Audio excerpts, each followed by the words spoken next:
हिंदी का आज हम करेंगे हिंदी का 4th चैप्टर दीवानों की हस्ती।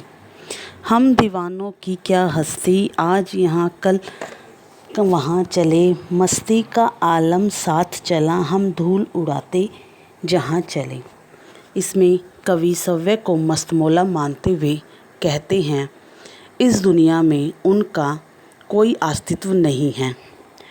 वह आज कहीं तो कल कहीं और ही होता है। तात्पर्य यह है कि इस दुनिया में वह एक जगह स्थिर होकर नहीं रहना चाहते। वह अपनी मस्ती में इधर उधर घूमना फिरना चाहते हैं। वे जहाँ भी जाते हैं मस्ती हमेशा उनके साथ चलती है। दुनिया की परवाह किए बिना वे हर वक्त मस्त रहते हैं, मीन्स खुश रहते हैं। वे दुनिया में मिलजुल कर रहना पसंद करते हैं। और लोग आए बनकर उल्लास, अभी आंसू बनकर बह चले, अभी सब कहते ही रह गए, अरे तुम कैसे आए और कहाँ चले। वो सभी लोगों के साथ मिलजुल कर रहना चाहते हैं। लोग भी उसे इतना स्नेह करते हैं कि उनके जाने पर दुखी होते हैं। कवि के इस मस्तमौलापन पर लोग आश्चर्यचकित रहते हैं। कवि अन्य लोगों से किसी स्वार्थवश नहीं मिलता है। तात्पर्य यह है कि कवि दुनियादारी के झमेले में न पड़कर आम आदमी से प्रेम करता है।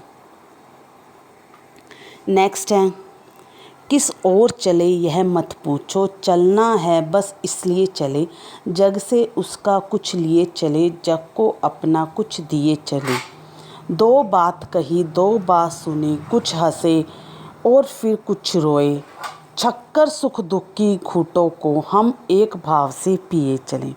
इसमें कवि कहते हैं कि संसारिक बंधन में नहीं पड़ना चाहते। इसमें कवि क्या कहते हैं, वे संसारिक बंधन में नहीं पड़ना चाहते। वह दूसरे लोगों से कहते हैं कि कोई उनसे यह मत पूछो कि वे कहाँ जाना है, केवल चलना ही उनका जीवन है। इसलिए वह अपनी इच्छा से यहाँ वहाँ आते जाते रहते हैं। अपनी ओर से वह इस दुनिया को कुछ देता है तो दुनिया के लोगों से कुछ लेता है।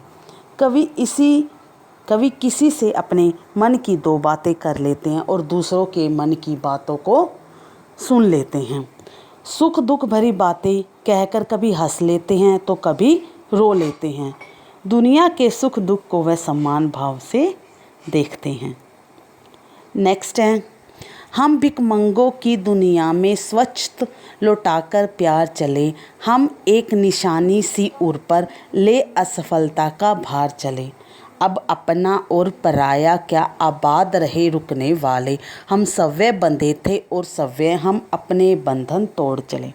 इसमें कवि भक्ति चरण जी क्या कहते हैं, कवि कहते हैं, हम इस भिखमंगे की दुनिया में अपने लोगों के बीच निस्वार्थ भाव से स्वतंत्र रहकर अपना प्यार लौटाते हैं। स्वार्थी लोगों के बीच कवि सव्य को असफल मानता है। वह कहता है कि संसारिक के बंधनों के विषय में असफलता को वह अपने हृदय में धारण करके दुनिया से जा रहा है।